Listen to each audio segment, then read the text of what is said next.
Kyle, good to talk Notre Dame football with you. Thanks a lot for doing this. Yeah, thank you so much for having me. I've been waiting on this for a while, so excited to talk some Fighting Irish football. There's a lot of energy and optimism surrounding the program, which always makes it fun to chat about it. Yeah, let's get into it. And it's the changing of the guard, of course. That's the big topic this offseason with Brian Kelly gone. So I have to ask you, you're obviously in the know. Uh, what was the main reason, if there was one main reason, why Brian Kelly left? I think he really cited the challenges of recruiting to Notre Dame, which I thought was not a fair critique. I think Brian Kelly probably could have worked a little bit harder on the recruiting trail. You're seeing what Marcus Freeman is doing right now. Notre Dame has a top five class, at least by the rivals team rankings, even after losing five-star defensive end Keon Keeley.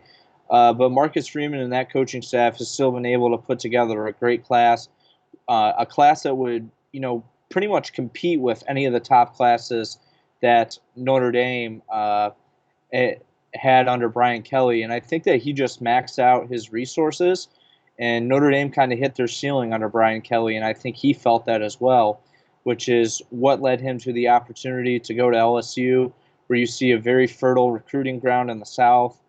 There's lots of talent in Louisiana, and ironically, they're starting to get some national talent to LSU and lose a couple guys from in-state on the recruiting trail. But as far as Brian Kelly's decision to leave Notre Dame and the way he did it, I think that there was some disagreement about the future outlook of the program, and I think that he felt that he maxed out his potential at Notre Dame. That was the feeling I got. What's the fan? What did the fan base feel about Coach Kelly? Was it mostly favorable? So Brian Kelly's relationship with the fan base was a lot of ups and downs, I'd say.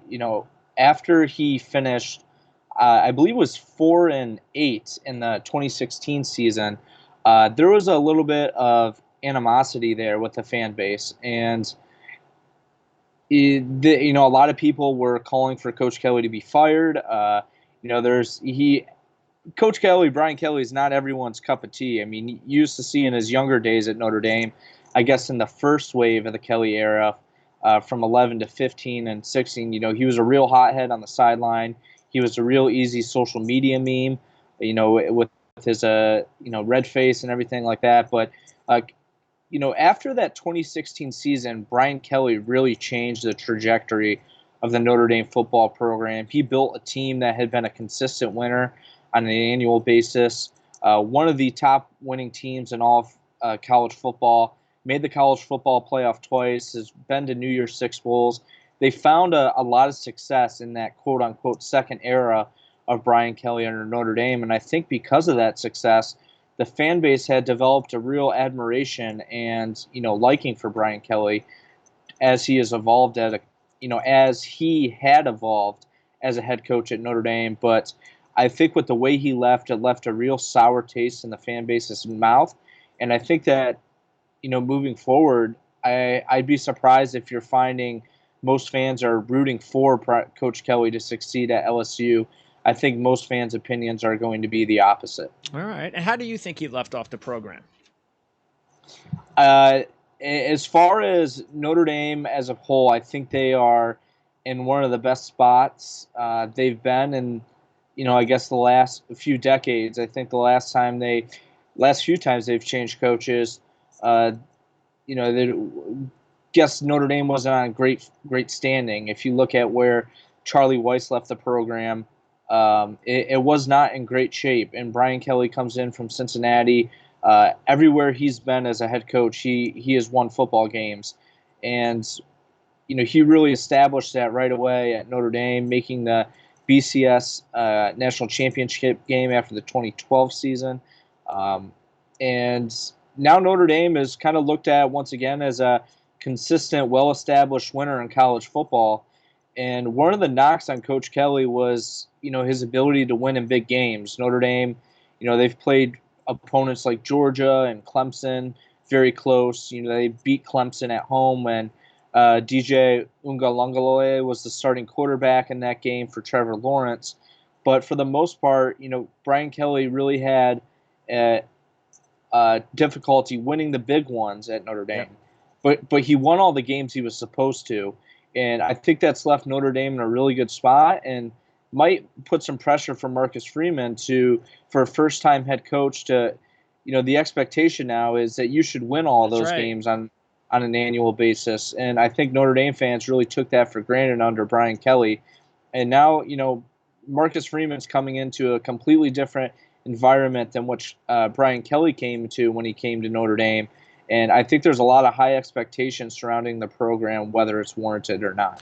Well, we'll find out in a few weeks. Let's start with the quarterback position, and it's going to be a young kid, an unproven quarterback who played a little bit last year. And as we get into the quarterback position, this is the one position, though, in my mind, you could talk about maybe there were what Kelly's, like you were saying about Kelly, maybe he couldn't get the players he wanted and all that other stuff. He couldn't win the big game. And yeah, I'm not saying a quarterback could have changed it all, but to me, that was a missing ingredient. Is they really, for whatever reason, just didn't recruit, or they didn't have any luck recruiting any of the really top quarterbacks that could have made a difference in some of those big games. Is Tyler Buckner any different? Well, I first want to say I'm in agreement with you that I think quarterback was one of the reasons that um, the why Notre Dame was challenged to get over the top. And you look at the Brian Kelly era, and I think I might be hard pressed to find a better quarterback from a talent perspective compared to Deshaun Kaiser. And when you look at when he was at Notre Dame, he was a starting quarterback during that 4-8 season. Did not really have a lot of team success at Notre Dame, but he went on to the NFL and was selected in the second round of the draft. Other than that, I mean, when you think of the Notre Dame starting quarterback, it's uh, one of those positions in college football that is a cornerstone piece. It's one of the biggest. It's the Notre Dame starting quarterback, Yes. and yet they have not been able to find someone that has been able to get them over the hump. With Tyler Buckner, very interesting route coming to Notre Dame. He really only started one full high school season. He tore his ACL his first game of his sophomore year. His senior year was canceled due to COVID. And instead of playing spring football as a senior in high school, he chose to enroll early at Notre Dame to get a head start there. And so basically, when he starts a football game against Ohio State in about 2 weeks, that will be the first time he started a game in about 1,000 days.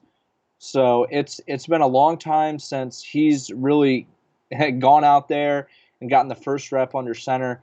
But even though with the limited experience, this is a guy that had 5-star potential coming out of California. Competition he played in wasn't amazing, but he still lit up. I mean, his high school football numbers are Madden football type numbers. He did it on the ground. He did it, in the air. He was excellent. And I think at some points last year, you saw a lot of highs of the potential of a quarterback, but you also saw a guy that was young and had some time to learn. And I think that's what Buckner has spent the last, I guess, call it 8 months or so doing since the 2022 season or the 2021 season ended. Um, you know, Marcus Freeman and the coaching staff declared Tyler Buckner and Drew Pine as a quarterback battle heading into spring camp, but I think it was pretty obvious coming away from that it was Buckner's job to lose. So they made it official a couple weeks ago. He's the starting quarterback. I think there's a lot of potential there, but once again, you're looking at kind of a wild card at quarterback for Notre Dame again. You don't really know what you're going to get. The biggest thing with him is health. He's got a lot of upside, but he also has not a lot of experience dating back to his high school days. So at Tyler Buckner's very best, he can be one of the best quarterbacks in the country. But that's the big question mark, is if he can play at his best on a consistent basis. Yeah, because you look at the quarterbacks, whether it was a Cone or a Book for a few years, those were those types of quarterbacks, like you were saying with Kelly. They're not going to make the mistakes. They're not going to lose the games they shouldn't, lose. They're going to beat the teams that they should. But if they have to elevate their game against the best team, they're just not that talented to do that. But maybe Buckner, maybe there'll be some games this year where he doesn't play particularly well. Oh, how did we blow that game against that team? But then maybe the next week they'll face a team where they're an underdog and are not supposed to win, or he'll have a great game. So if I'm a fan, that's what I'm actually hoping for. Because that's what you want. You want the kid to take that next step. And even if he has some lows, maybe next year, after a full year, hopefully if he stays healthy and if he's the man, it'll be what Notre Dame needs in order to take that next step. So we'll see if he has that ability. Okay. Kyron Williams is gone. That's a big part of that backfield, of course. The backfield mostly for Notre Dame the last 2 years. So is Chris Tyree, is he definitely the number one guy, or is he going to have some competition in the backfield? I'm not 100% sold on Chris Tyree being the number one back. I think that he will probably see the majority of the touches on offense, but Notre Dame has a very strong backfield between him, Audric Estime, and Logan Diggs. And Logan Diggs is coming off a torn labrum. He was just cleared last week to be full contact in practice. So there was a point where, for one, he was supposed to miss the majority of September. Then he was a game-time decision against Ohio State, and now he's expected to play. How much he plays, how many carries he gets is still to be determined. But I think Chris Tyree is probably going to get the first nod coming out for the offensive series against Ohio State. But I'm expecting to see a lot of Audric Estime this year. He has been probably my favorite player to watch in camp. He's been an absolute stud. He's a freshman, only had 7 carries last year. We got to speak to the running back coach, Dylan McCullough, last week, and I asked him about the output of Estime last year compared to this year, and he said he's going to have more than 10 carries. He can tell me that. So I'm expecting a big role of Estime. With his build and the type of running back he is, he's really expected as a downhill runner. I kind of thought of him like as a Leonard Fournette type guy. As far as Dylan McCullough's comparison, he said Carlos Hyde. So take that, with what you will. But Tyree, he's been in there 3 years now. He's a little bit more talented as a pass catcher. He's kind of the veteran in the room. So I think early on in the season, Tyree might get that nod, but I'm really expecting Estime to have a huge year. Okay. And we all know about the All-American tight end that Notre Dame is lucky enough to have. And you think it's one more year? No, I think this is Michael Mayer's last year at Notre Dame, and I would fully expect him to enter the NFL draft after this season. How good is he compared to some of the other great Notre Dame tight ends that you've seen? And, of course, maybe even, I'm not sure how old you are, but some of the ones that I know I've seen growing up. How does he compare?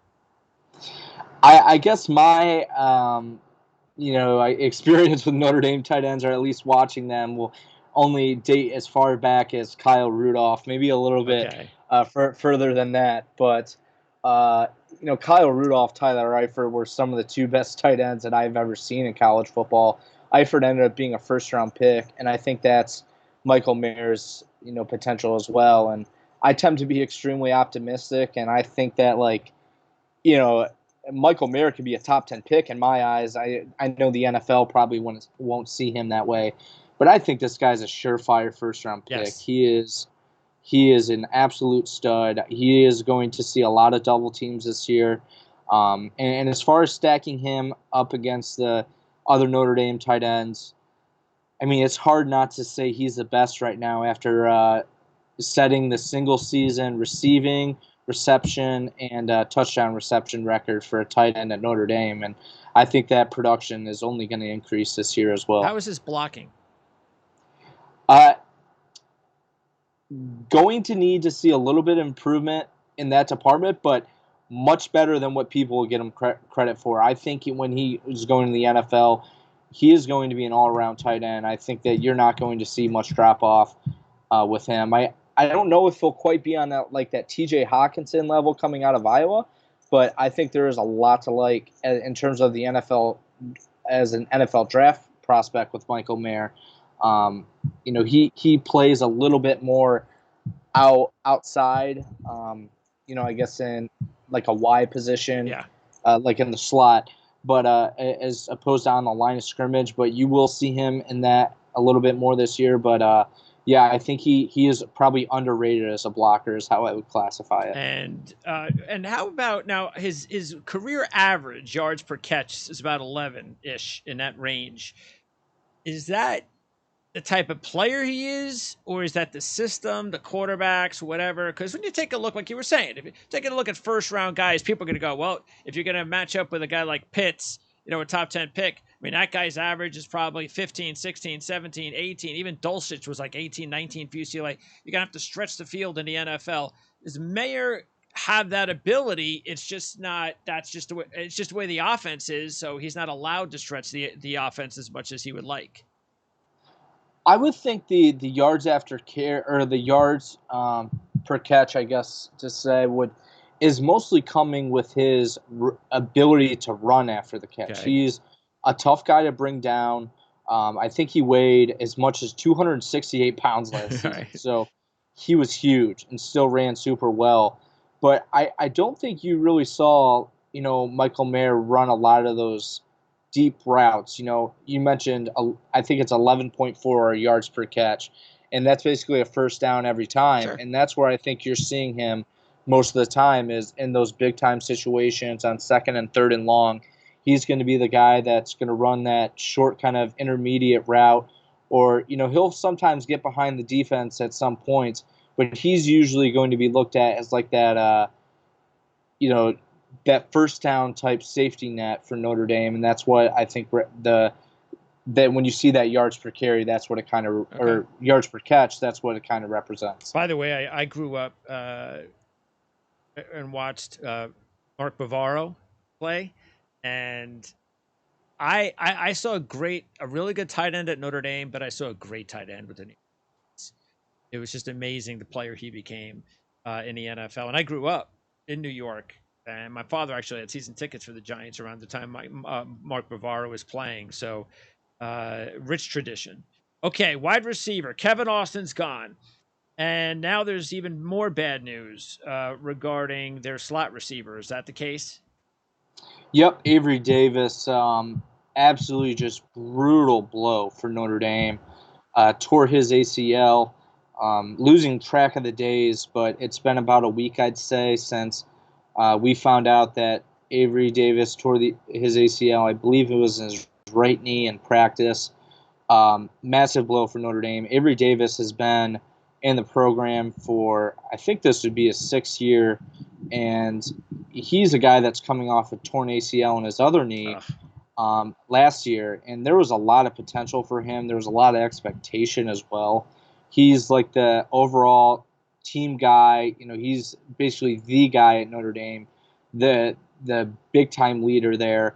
And now that he's gone, it's a massive loss, especially with the wide receiver depth at Notre Dame right now. And you've seen that so far with Xavier Watts at safety being shifted over to wide receiver. Just to add depth in that room, they're really hurting at that position right now. And Avery Davis, with that blow at that slot receiver position, it was probably the worst case scenario for Notre Dame at this point. I mean, there's other top players like Michael Mayer and Isaiah Foskey on that team, but to lose a guy like Avery Davis, that one clearly hurt. And not only the type of player he is on the field and the void he's leaving, but also losing that type of leadership off the field as well. Okay, so who has to step up? Just taking a look at some of the guys from last year, Lenzy and Styles were key contributors. Top recruit Mayweather. I don't know whether or not he's looking good enough to get some snaps this year. Who do you think will step up? Yeah, so through what we've seen in practice so far, we've seen a lot of Matt Salerno in the slot. But I think that's been more of an availability type thing for Notre Dame. He'll certainly see some, reps at that position on game day. But I think on game days, you should see a lot of Lorenzo Stott as the slot receiver for Notre Dame. I mean, he's also played on the outside as well. But I think when you're going into game day, Notre Dame's got to like what they have with Lorenzo Styles in the slot, Braden Lenzy on the field, and then a combination of Jaden Thomas and potentially Joe Wilkins Jr. As a boundary receiver.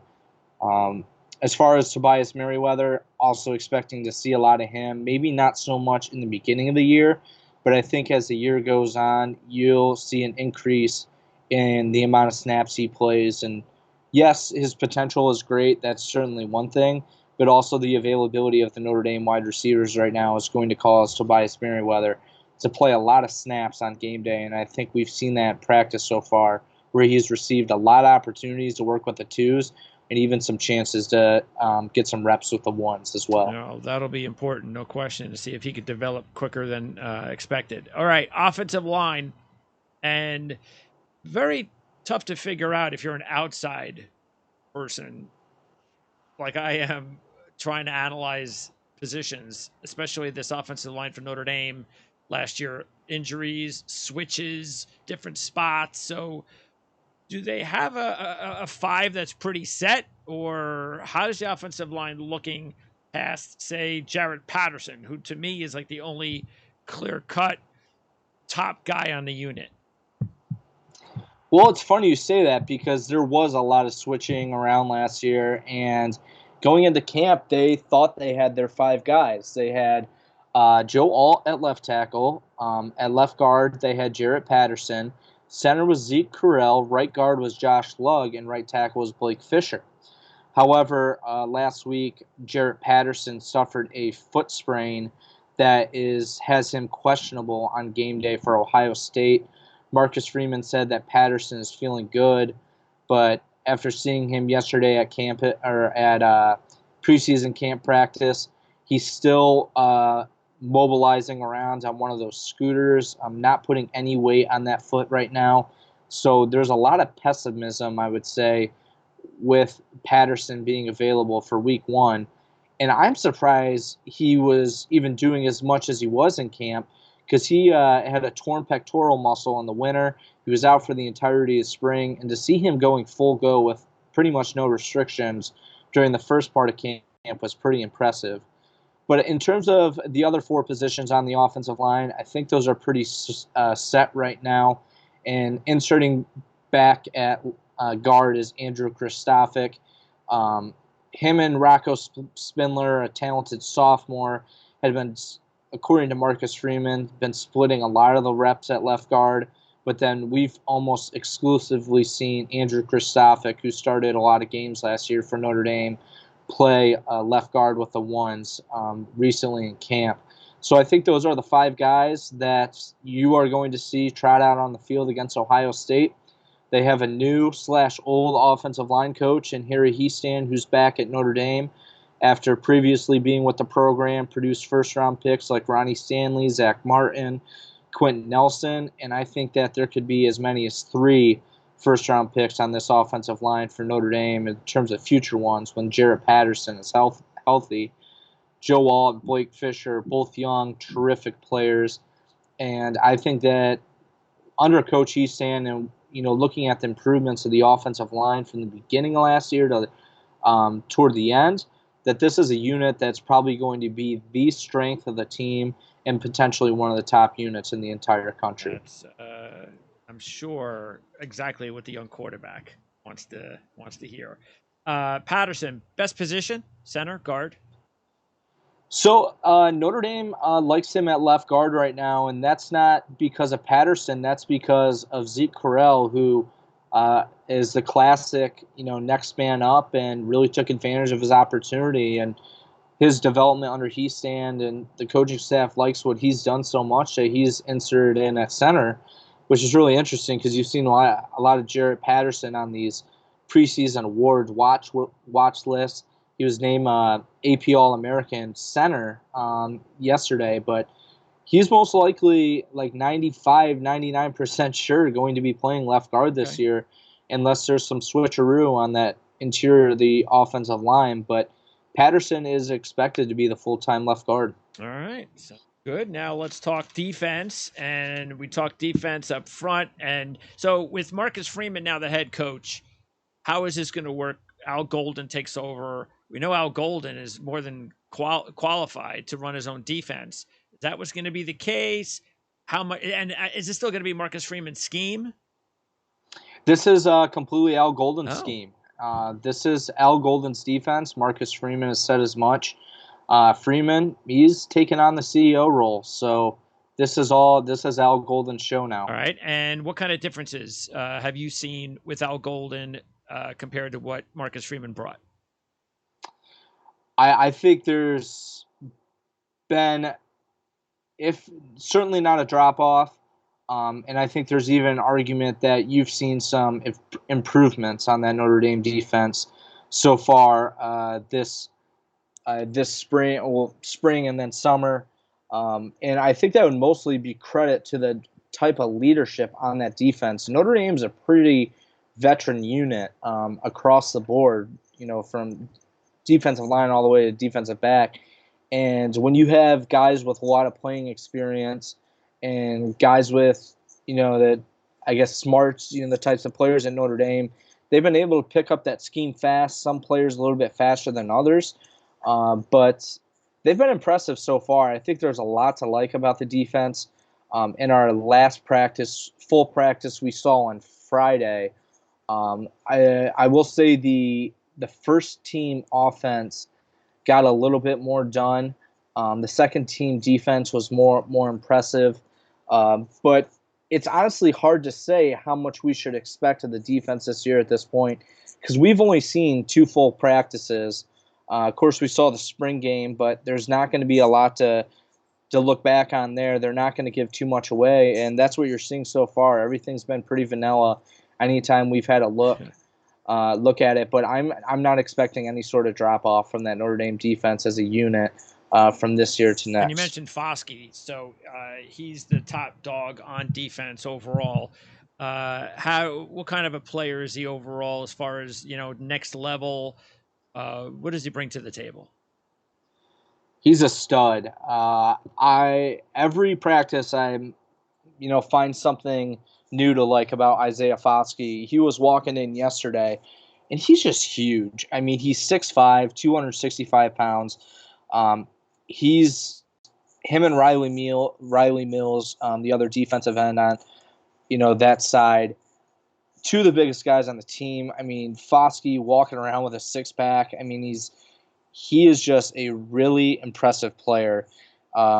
He's coming for that Notre Dame sack leader or sack record this year. I believe he had 13.5 last year, and he was named a first-team preseason All-American.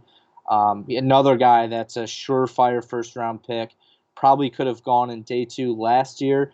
He chose to come back to Notre Dame to improve his run blocking skill, his run defense skills. Okay. And he is one of the best pass rushers to come through those doors at Notre Dame, and they've had a lot of really good ones. And I think the expectations for him are sky high coming into another year at Notre Dame. There's just been so much to like about him on a daily basis. He said that the offensive line is making him better as well. Sure. Under here he stands. So I'm expecting a big-time year from him, and I think, like I said, I usually get a little optimistic on the NFL draft projections, but the type of position and the size and the speed and everything that Isaiah Foskey brings to the table, I truly think does have top 10 NFL draft pick potential. All right. And then his partners, especially some of the guys both inside or outside. Well, they lose the kid Amosa, and they also lose their nose guard, Hinish. So what is it, Adamiola? Is he the top guy inside? Yeah, so defensive tackle will be Jason Adamiola. He actually has a twin brother who is Isaiah Foskey's backup, Justin Adamiola. But Jason is going to start at defensive tackle. Howard Cross, 6'1", 276 pounds, is going to be the nose guard. And then you could see a little bit of Chris Smith in there as well, a transfer coming into Harvard. He's 6'1", 310. And just from that extra 30 or 40 pounds, I think you're going to see him be in there on game days. I mean, he is a big dude. And he's has certainly progressed and earned some development as camp has gone on. But those are the types of guys that you're going to see inside. And Notre Dame has once again, a lot of depth on that defensive line. Jacob Lacey, a senior, should see some opportunities to play this year. I mentioned Chris Smith, obviously Howard Cross. So I think there's a lot of depth on that defensive line, and I think you could see a lot of bodies rotating in and out, during a game setting. Do you like anybody in that group over anyone else once you get past Foskey? I think the most impressive has been Riley Mills, who is the field end opposite of Foskey. He was named to Bruce Feldman's Freaks list, and he is a freak. He's 6'5", 292 pounds. Wow. He said he's lost body fat but gained weight this year. He's also gotten faster. Would not be surprised to see him have a breakout season. Especially coming opposite Isaiah Foskey, who's going to get a lot of attention on that one side of the ball. I think when you look at Riley Mills, started to come on toward the end of last year. I think you're going to see him play a major role and get a lot of attention and potentially some accolades coming away from this season, his junior year at Notre Dame. All right, linebacker. Let's see. Drew White's gone. The team's number 2 tackler. Also, Pryor's gone. So Bertrand, he's the big returner. Big year last year with 101 tackles. And Bauer's back, Kaiser's back. Bertrand, what does Notre Dame have there? Steady Eddie. I mean, he had, I think, nearly 100 tackles last year, if not over that. And, under Al Golden, I think that there's a lot to like about those linebackers right now. The one thing I will say, one knock on them is in pass coverage, and we've only seen a limited amount of these full team practices and then very limited access on other days. And one day we got to see the number ones, the running backs and tight ends, go against those linebackers, and they struggled in pass coverage. But in terms of a run defense, I think there's one of the strengths of the team on that defense there is what Bertrand brings to the table. There's also some young guys up and coming too. Prince Colley has shown a lot in camp. He's one of the better coverage linebackers. Also, junior Tui Halamaka is a freshman, is going to see some time on special teams. He might play a little bit on game days. But also the big one is Maris Leofau, who's currently listed as the starting weak side linebacker. Now, we have not seen a lot of Leofau during camp. He's coming off a foot injury last year, and Notre Dame says he's full go, but we have not seen him be a full participant, I guess, in practice. He's been held back a little bit, but I think that's another guy, when healthy, should be expected to play a prominent role on defense. All right. And by the way, Jalen Sneed, is he the top defensive recruit? Off the top of my head, I believe so. And have you heard anything? Is he just going to be one of those redshirt kind of years? Yeah, I'm not sure if it'll be a redshirt. It actually might, but he's taken a little bit longer to get adjusted to Notre Dame compared to some of the others on the field. During the spring, you saw, a guy that looked like a freshman, which is okay, and he's certainly developed as the year, or I guess technically the last 8 months or so have gone. I think that's a guy where toward the end of the season, you could see much more of him, but in terms of early on, with the amount of veteran bodies that Notre Dame has, on defense. I think that you probably won't see a lot of Jalen Sneed earlier on. And then finally, the secondary, big loss in Kyle Hamilton, no question about that. But Notre Dame brings in Brandon Joseph, a transfer in that secondary, and that's a big pickup. So, and of course, they bring back a couple other corners, Hart and Lewis. Griffith is back at safety.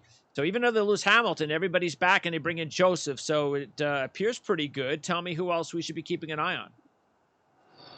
Yeah, I mean, you mentioned with Brandon Joseph, he's been the big one, but also at cornerback, there's been some young guys to really step up and make an impact. Freshman Jaden Mickey had a terrific spring. He's kind of tailored off a little bit toward the end, or excuse me, toward preseason camp, but he's currently slotted as the second team boundary cornerback, and I think you're going to see a lot of him on game day. Also, Benjamin Morrison, a freshman who was not an early enrollee and has come in and played very well in a short amount of time for Notre Dame. Just an incredible competitor on the field. He has just been terrific so far. Excuse me, since coming and enrolling in campus.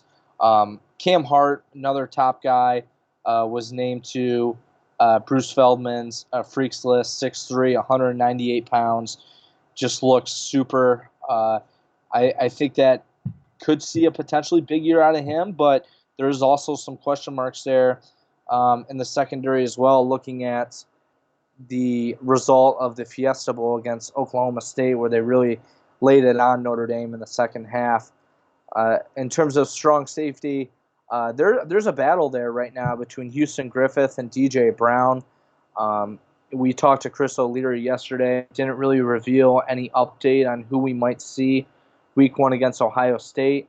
I think Houston Griffith is penciled in at that starting spot, but DJ Brown has been a guy that's had a really good camp, had a really good spring, so would not be surprised to see a lot of time spent between Griffith and Brown at that safety position on game day.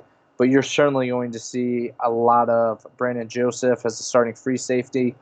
Tariq Bracy, a grad student / senior, coming in.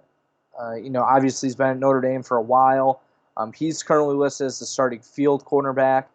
He's kind of replaced Clarence Lewis in that role. I think there's still a little bit of a battle there. I'm also seeing some Tariq Bracy in the nickel. So anyway, that's my long-winded answer of all the guys at the secondary. And I think by the amount of names I mentioned, you're going to see potentially a lot of guys rotating to start the season until Notre Dame finds a set 5 guys that they can really use as the primary type players. I guess from week one on. As far as the young guys, would you say Hart, is he at the top of the list? As far as like who has the highest potential, or maybe it's Mickey or Morrison. So I'm really giving the nod to Mickey and Morrison right now. Cam Hart has been there a couple of years now, but Mickey and Morrison both coming in as first-year players. Jaden Bellamy was another freshman on that defensive secondary that showed some flashes in the spring. Haven't seen a whole lot of him this preseason, but I think the two young guys, when you're out there and you take a look at who's performing in practice, it is 100% Benjamin Morrison and Jaden Mickey. And Coach Brian Mason, the special teams coordinator, verified Jaden Mickey's, I guess his potential and the role he'll see on game day. He's already going to be a special teams starter, one of 2 freshmen, him and junior Tui Halamaka. So I think those are pretty much the 2 guys that have really made a strong impression on defense between some of the young guys. And as we close out, you mentioned special teams coach. So this is all kind of new with coach and kicker and punter. We have a whole kind of new group in a way of top, again, coach and kickers. So is this a worry, or you think things are going to be okay? It's definitely a concern. Blake Grupe is the starting kicker. He's 5'7", 156 pounds. And Brian Mason, the special teams coordinator, called him the leprechaun during spring because he looks it. Okay. And during the spring, we did not see a lot of great things from Blake Grupe. Not a lot of great things from that special teams room as a whole. They didn't have any punters during the spring. I'm pretty sure they used a guy from the soccer team to punt. So at kicker, Blake Grupe is getting the starting nod. He's a fifth-year guy coming from Arkansas State, the school's all-time leading point getter. He's, improved since the spring. We saw him yesterday. He went 4-4 on his attempts. He's hit as long as a 56-yarder in camp. Brian Mason said that they're pretty much maxed out at a 53 yarders where they feel comfortable with Grupe. But like I said, a little bit uncertainty, once he gets into a game day environment, what it'll look like. And Blake Grupe's holder is John Sott, also the starting punter. He's a fifth-year guy from Harvard. Early on in camp, him and Bryce McPherson, a freshman who's one of the top punters in the country coming into camp. Bryce McPherson just looked way more talented than John Sott, but I think that Notre Dame feels more comfortable with Sott going into a game day environment just because of the experience at this point in time. But as the year goes on, there's definitely potential to see Bryce McPherson take over as that starting punter, or depending on the role, have McPherson go in the game. But John Stott is going to get the starting nod right now. Okay. So I guess the good thing is about a couple new faces is that both guys are veteran, both grad transfers, so they have that experience. And potentially one of the best special teams coaches in the country, in Brian Mason. Okay, well, that's very important. And we know, I know, when Notre Dame is at their best, they have great special teams. What do you think about this season? Taking a look at the schedule, nobody's expecting a miracle on opening day, but anything's possible. Oregon won last year at Ohio State, so it can be done.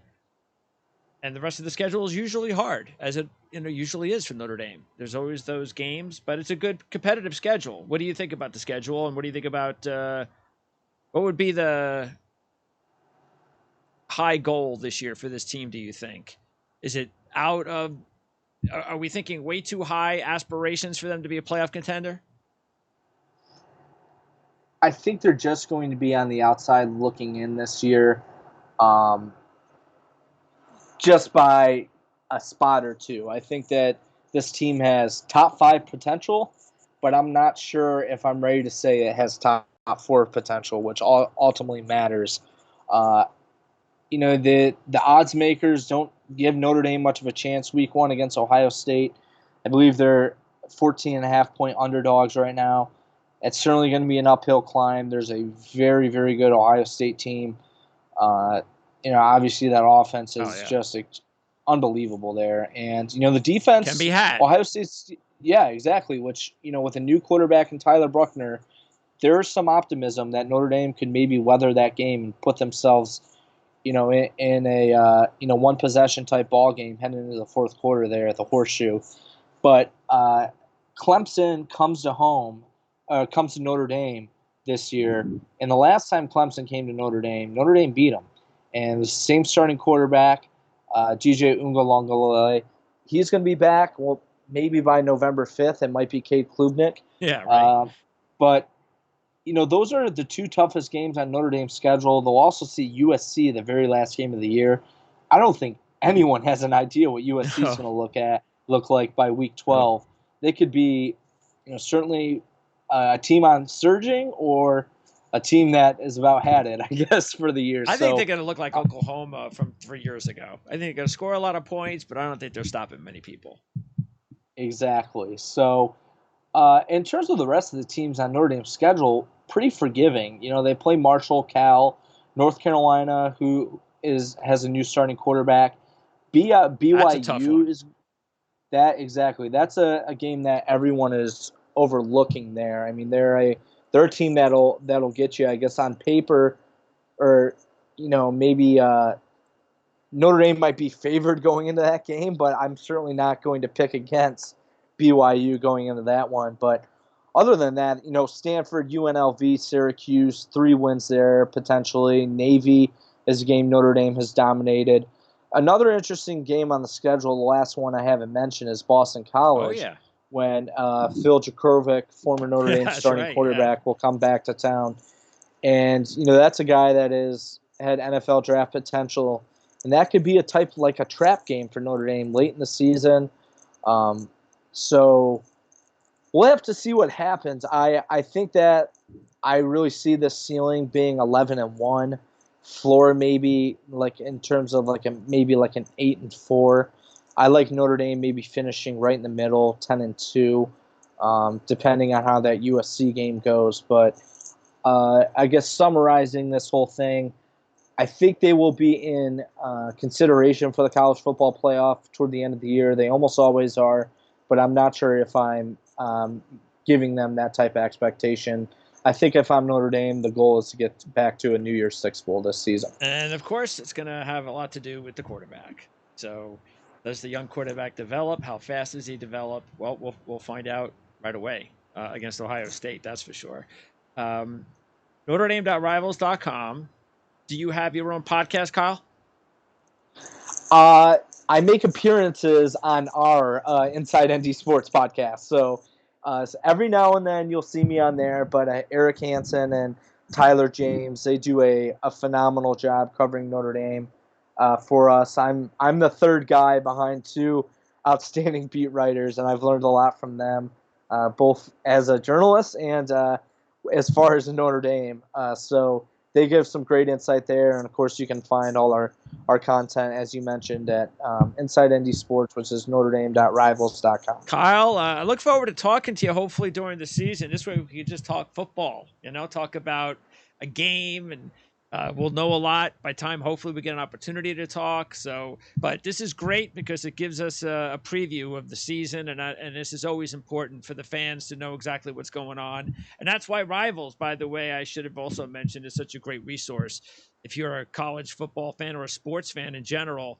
Especially because if you get a subscription at Rivals for Notre Dame, you can. It's just not Notre Dame, right? You can venture out and check out all the other teams too. You can see them all, and I'm a little bit biased, but I think we do a great job right now. If you sign up, you can check us out on the Insider Lounge. We're putting a lot of scoop out there coming from the season, sharing all the insight we can, and I think that you would be surprised with some of the things we're able to share and report on, and there's a lot to be excited about this season. We're excited to cover it too for Notre Dame. Kyle, thanks a lot. Again, I hope we talk during the season. Appreciate your time. Thank you.